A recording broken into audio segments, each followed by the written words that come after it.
नमस्ते मित्रांनो, नमस्कार.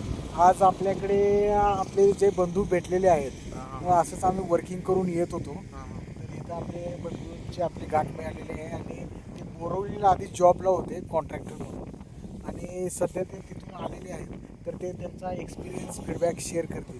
किंवा सध्या तुम्हाला म्हणजे जॉबमध्ये आणि ही जी गावाकडची जी लाईफ आहे ह्याच्यामध्ये तुम्हाला म्हणजे काय डिफरन्स काय वाटतं, म्हणजे नेमकं तुम्हाला म्हणजे काय भारी काय वाटतं यातलं? गावाला सुख शांतता आहे पहिली गोष्ट मेन.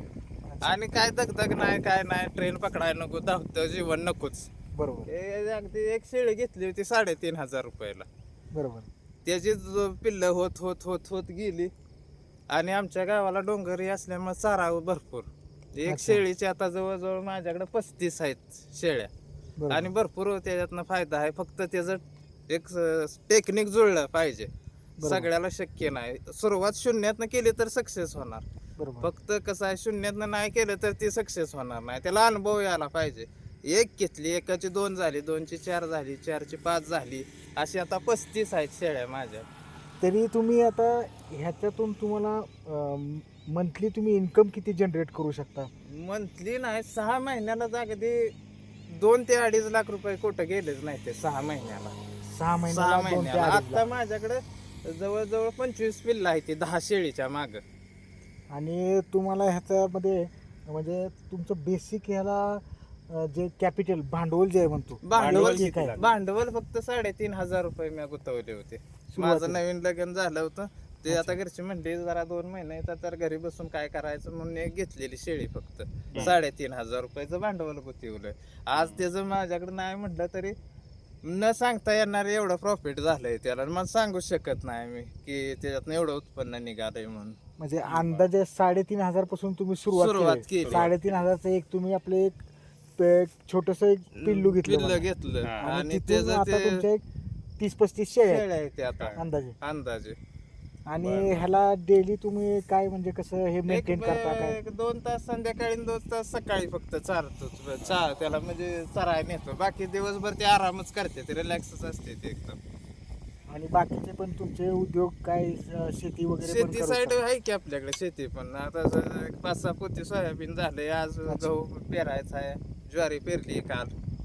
ह्या जोड भागात व्यवसाय लय अगदी सगळ्याला चांगला आहे बरं का. शेळीपालन. शेळी शेळीपालन. पालन. हा, शून्यातनं सांगतोय काय, एकच केलेली फक्त कमी- एकच शेळी घेतलेली. म्हणजे मिनिमम कमीत कमी तुम्हाला एक 5,000 रुपये भांडवल असले तरी चालेल. चालतंय यार. चालतंय हा. अगदी घरात बांधलं तरी त्याची काय घाण नाही, काय नाही. अगदी 5,000 रुपये भांडवल असलं तरी तुम्ही उद्योग सुरू करू शकता.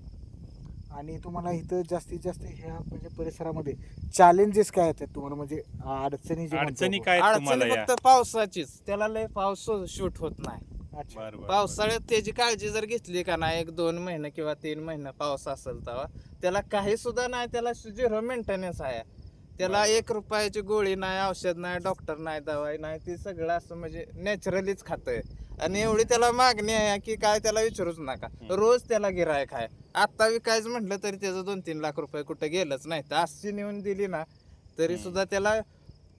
म्हणजे फक्त मेन बचावात्मक म्हणलं की पावसाळ्याची 2 महिने, पावसाळा 2 ते 3 महिने आणि फक्त कुठे त्याची काय काळजी घेणं गरजेचं आहे. बिबट्या- त्याला चांगला बिबट्या काय काय कुठं? सुद्धा नाही, त्याला काय सुद्धा नाही. तसं काही वन्य प्राण्याचा त्रास नाही. ह्या परिसरामध्ये जे आपला आता हा जे कुरवलीचा जो परिसर आहे हा इतका निसर्गरम्य आणि इतका सुंदर परिसर आहे.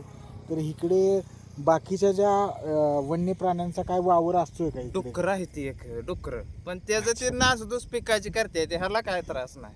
म्हणजे आपल्या पाळीव प्राण्यांना ते काय त्रास सुद्धा देत नाही, काय त्याचा नाही काय त्रास नाही. फक्त आपलं कुठं काय खाते, ज्वारी, मकाची कणस किंवा असं खाते ती, बाकी काय आणि नाही. इथल्या गव्हर्नमेंट कडून आपल्याला काय सुविधा मिळतात ग्राउंड ते लेवलला? ते येऊन जाते ते भेटून हे जाऊन ते असते, त्यांची चक्कर असतेच काय फॉरेस्ट खात्याची. का पाहिजे म्हणजे तुम्हाला अपेक्षा काय आहे? म्हणजे फीडबॅक एक तुमचा सांगा फक्त की बाबा असं असं असावं, असं हा. असावं.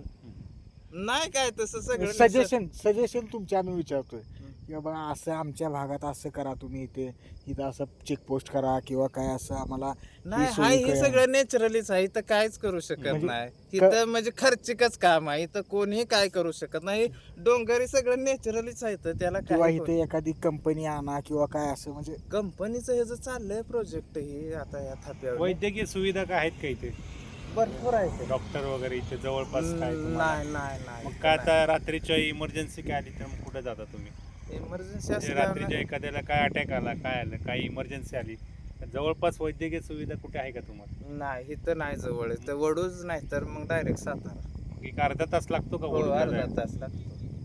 बरं बरं ठीक आहे चालेल. ह्या परिसरात तुम्ही म्हणजे हॅपी आहात का, म्हणजे तुम्ही आनंदी आहात एकदम का? एकदम एकदम आणि relax तुम्हाला ठीक आहे. जे आत्ताचा जो तरुण वर्ग आहे त्यांना संदेश काय द्यायचे आहे तुम्हाला, की जो तरुण वर्ग आत्ता जो जे तरुण वर्ग आहे जे चौका व्यवसायाकडे चौकात जे वळणं, दुसरा option टाइमपास नाही करत जे आता. बसलेले आहेत, शिक्षण डिग्र्या घेऊन चौका चौकात पाराखाली जे ते टाइमपास करत बसले, त्यांच्यासाठी काहीतरी एक मेसेज द्या तुम्ही.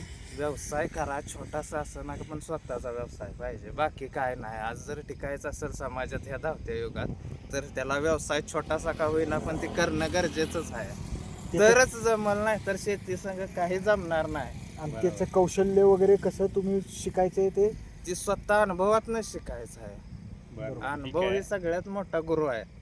चालेल ठीक आहे. तुम्ही बोलला आमच्या चॅनलवर तुमच्या हे नमस्कार. केले. आपलं नाव काय सर दादा? सचिन चंद्रकांत सचिन मतने, चंद्रकांत मदने. गाव कुठलं ते आंबेरी. आंबेरी. ठीक आहे चालेल. धन्यवाद. धन्यवाद. आपण आपला वेळ दिला आणि आमच्या चॅनेलला आपला वेळ दिला आणि खूप छानपणे माहिती सांगितली. आम्ही आपले आभार व्यक्त करतो आणि आपल्याशी आम्ही असंच नातं कायम पुढे ठेवू. धन्यवाद. धन्यवाद. थँक्यू. लाईक करा, सबस्क्राईब करा.